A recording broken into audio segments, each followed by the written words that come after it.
Ағатанның алына барып едім қадырып, бір қошаққан алдымнан шыға келді жүгіріп. Ақмаңдайлы ай мекен, шекер мекен, бал мекен. Ал балалар, біз әжеміздің ауылына қонаққа келдік, әжемізбен амандасып алайықшы. Сәлеметсіз бе? Сәлеметсіздер ме балалар? Қалай аман есен келдіңдер ме ауылға?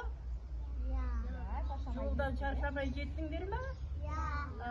Жақсы болыпты. Шөлдеген жоқсыңдар ма? Жоқ. Ал әжемізге балалар, біз бүгін ертегі тыңдауға келдік. Бізге бүгін әжеміз Ыбырай Алтынсарин атамыздың өнегелі әңгімесі, бір уыс мақта әңгімесін айтып береді. Тыңдаймыз ба? Тыныш отырып тыңдаймыз. Ал енді балалар, енді мен ертегіні бастайын, сендер тыңдаңдар аға. Бір кішкентай қыз болыпты. Ол кішкентай қыз әкесінің шапанын жамап отырыпты. Сөйтіп жамап отырғанда қолындағы бір уыс мақтасы қалқапты. Сөйтіпті де қыз, мынаның керегі жоқ, не істеймін мен бұны депті де, терезеден лақтырып жіберіпті. Сөйтсе мамасы айтыпты, лақтырма қызым, неменеге лақтырасың ол мақтаны депті. Ой, не істейсіз оны депті. Сонымен әжесі айтады, қой, лақтырмаңдар, ол жан, жануар, адам, мал, бәріне осы кішкентай нәрседен бәрі пайдалы болады. Сол сендерге керек болады дейді. Сөйтіп отырған уақытта қызы терезеден қарайды. Терезеден қараса, жаңағы мақта желмен ұшып бара жатыр екен дейді. Сөйтіп желмен ұшып бара жатыр екен де, бір уақытта тағы қарап отырса, бір мақтаны, сол жаңағы ұшып бара жатқан мақтаны бір шымшық ұстап, тұмсығына тістеп, алып қашып бара жатыр екен дейді. Мама, әже, ананы қараңызшы ана. Жаңағы мақтаны ана торғай алып кетті дейді.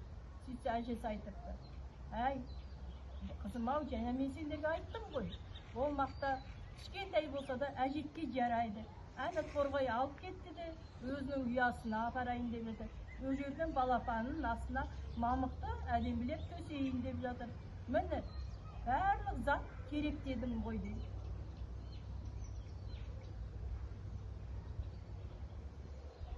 Ал балалар енді осы ертегі ұнады ма? Түсіндіңдер ме?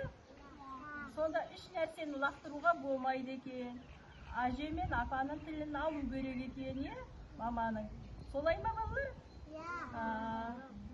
Ал балалар, ертегіні әңгімені тыңдадық, айтыңдаршы, әңгімедегі қыз не істеп отты?